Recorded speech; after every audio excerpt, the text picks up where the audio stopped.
이 말을 하고 돌아가서 가만히 그 자매 마리아를 불러 말하되 선생님이 오셔서 너를 부르신다 하니 마리아가 이 말을 듣고 급히 일어나 예수께 나아가매 예수는 아직 마을로 들어오지 아니하시고 마르다가 맞이했던 곳에 그대로 계시더라. 마리아와 함께 집에 있어 위로하던 유대인들은 그가 급히 일어나 나가는 것을 보고 곡하러 무덤에 가는 줄로 생각하고 따라가더니 마리아가 예수 계신 곳에 가서 배웠고 그 발 앞에 엎드려 이르되 주께서 여기 계셨더라면 내 오라비가 죽지 아니하였겠나이다 하더라. 예수께서 그가 우는 것과 또 함께 온 유대인들이 우는 것을 보시고 심령에 비통히 여기시고 불쌍히 여기사 이르시되 그를 어디에 두었느냐 이르되 주여 와서 보옵소서 하니 예수께서 눈물을 흘리시더라. 이에 유대인들이 말하되 보라 그를 얼마나 사랑하셨는가 하며 그 중에 어떤 이는 말하되 맹인의 눈을 뜨게 한 이 사람이 그 사람은 죽지 않게 할 수 없었더냐 하더라. 아멘. 어제 저녁 잠들기 전에 또 오늘 아침에 일어나면서 여러분은 오늘 하루에 대한 간략한 일정들과 계획을 세웠을 것입니다.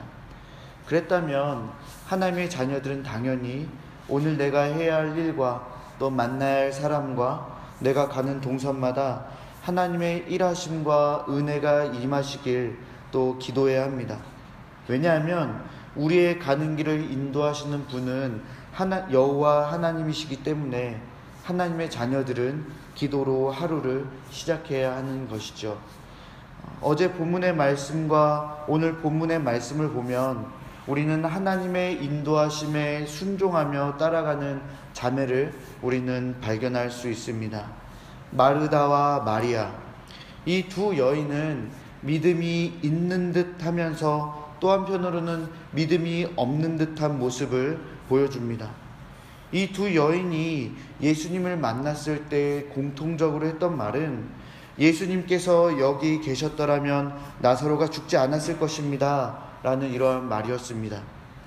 예수님이 나사로를 죽지 않게 하실 수 있는 능력이 있으신 분, 그리스도라는 고백을 하면서 또 한편으로는 예수님을 원망하고 또 비난하고 있다라는 것을 우리는 볼 수 있습니다. 하지만 마르다도 마리아도 주님을 만났을 때에 다시 그 믿음을 확고히 붙잡고 겸손히 그 발 앞에 엎드렸습니다. 완전한 신뢰요 또 순종의 모습을 갖춘 것이죠. 이 두 자매를 보면 우리의 모습도 그들과 비슷하다라는 것을 우리는 알 수가 있습니다. 우리도 환난과 고난 가운데 믿음이 있는 사람처럼 마음을 먹고 행동하면서 또 한편으로는 주님을 원망하고 비난하는 믿음이 없는 사람처럼 마음과 행동이 흔들리는 것을 우리는 볼 수가 있습니다. 그러나 분명한 것은 주님께서 우리에게 찾아와 위로해 주실 때 우리는 흔들리고 연약했던 믿음을 다시 한번 붙잡고 주님께 겸손히 엎드리게 된다는 것이죠. 어제 본문은 마르다의 믿음의 모습을 보여주었고 오늘 본문은 마리아의 믿음의 모습을 보여줍니다. 마르다는 예수님과의 대화를 통해 충분한 위로를 받았고 그 이상의 은혜를 경험했습니다. 이제 그녀는 마리아 또한 자신이 경험한 은혜를 누리게 하기 위해서 마리아를 예수님께로 안내합니다. 마르다는 마리아를 조용히 불러 그녀에게 또 속삭입니다. 왜냐하면 장례식장에는 그리스도에게 호의적이지 않았던 유대인들의 무리가 곁에 있었기 때문이죠. 그리스도의 은밀한 초대를 받은 마리아는 자신의 문제의 해결자가 오셨다라는 그 소식을 듣고 또 자신을 위로해 주실 수 있는 유일하신 분이 오셨다라는 그 소식을 듣고 또 그분이 어디에 계신다라는 그 소식을 듣고 단번에 뛰어나갑니다. 잠언 16장 9절의 말씀입니다. 사람이 마음으로 자기의 길을 계획할지라도 그 걸음을 인도하는 자는 여호와시니라. 그리스도를 만난 마리아는 예수님이 빨리 오셨다라면 나사로가 죽지 않았을 것입니다 라는 원망과 같은 말도 하지만 마리아와 달리 그리스도를 만났을 때 그 발 앞에 엎드렸습니다. 여러분, 여기서 그 발 앞에 엎드렸다라는 것은 굉장한 의미를 부여하고 있습니다. 이 행위는 그리스도께서 무엇을 하셨든 그 뜻에 순복하고 또 이제부터 무엇을 하시든 선한 뜻에 자신을 맡긴다라는 그러한 모습을 담고 있는 것입니다.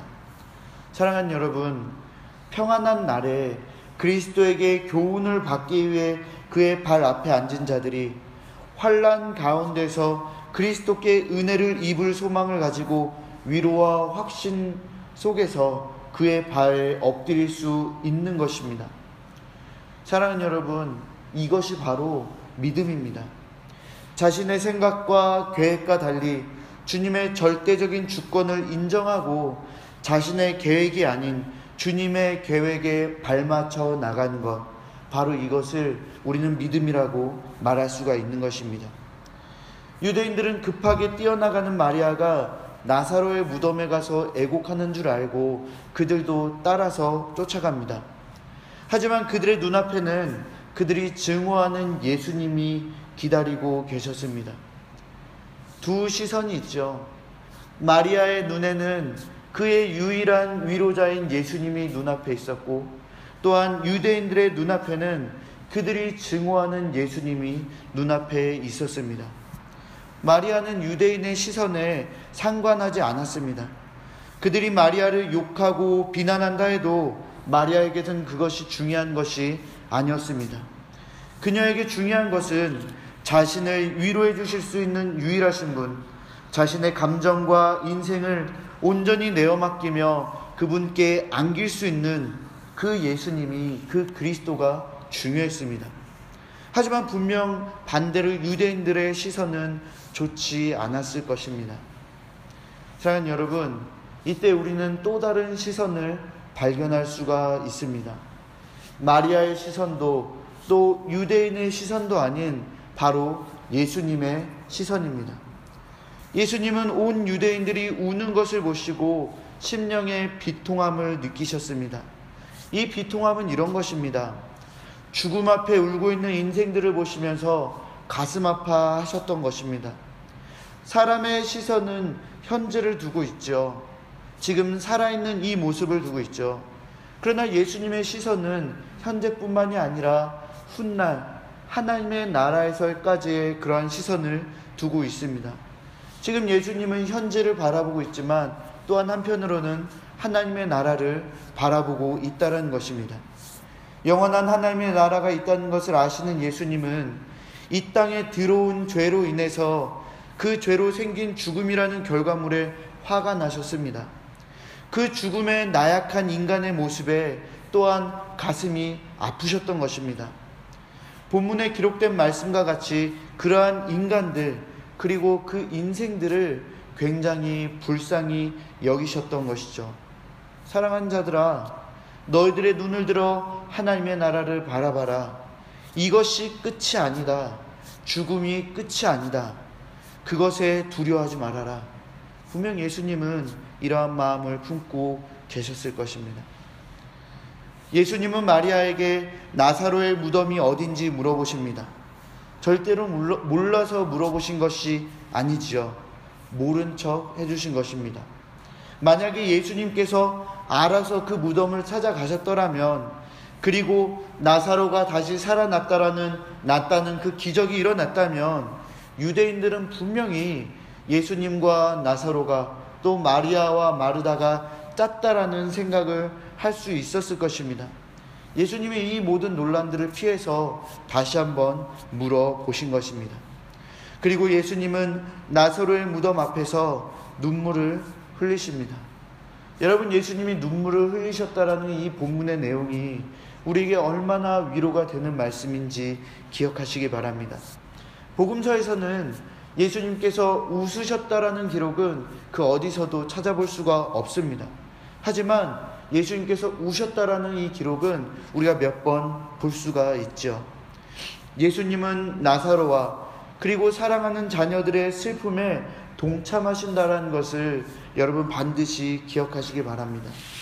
예수님은 인성에 대한 부분을 보여주심과 동시에 사람들과 마찬가지로 기쁨과 슬픔 등과 같은 그 감정들을 가지고 계시다는 것을 지금 이 본문을 통해서 우리에게 보여주고 계신 것입니다.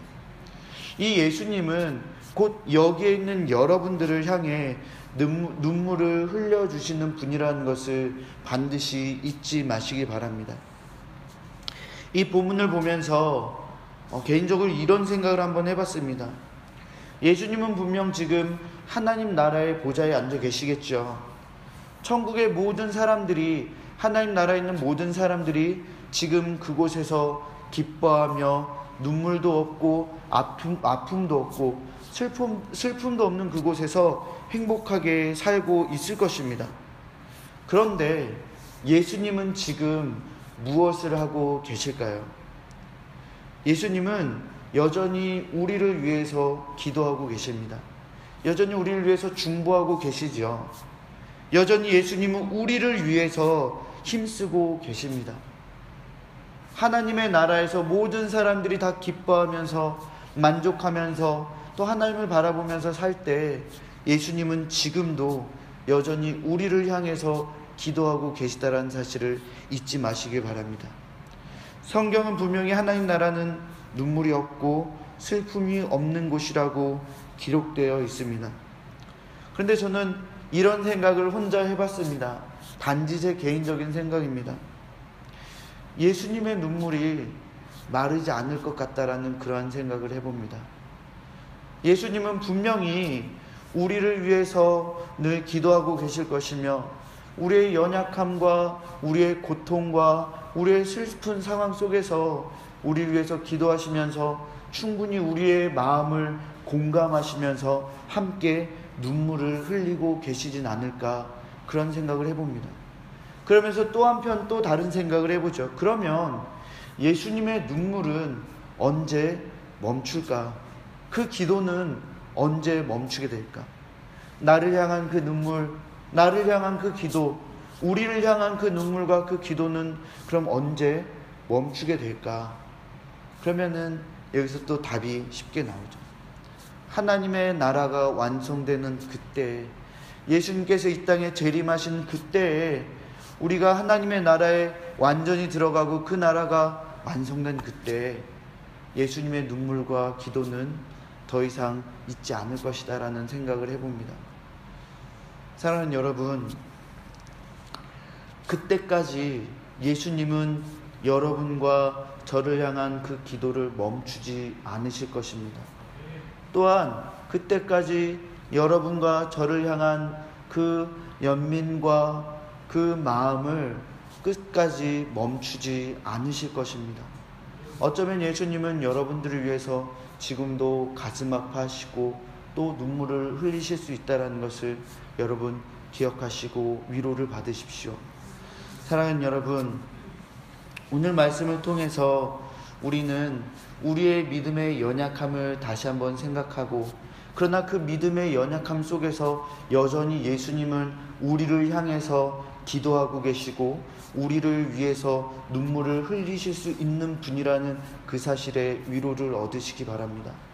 여러분의 삶이 어떠하든지, 여러분의 인생이 어떠하든지 우리의 구원자 되시는 예수님께서 여러분을 향해 초점을 맞추고 계시다는 그 사실이 여러분의 마음에 위로를 받고 여러분의 삶에 힘을 얻기 바라는 이 새벽이 되기를 간절히 바랍니다. 이 은혜가 여러분과 저에게 함께 임하길 간절히 바라고 소망합니다. 우리 함께 기도하겠습니다.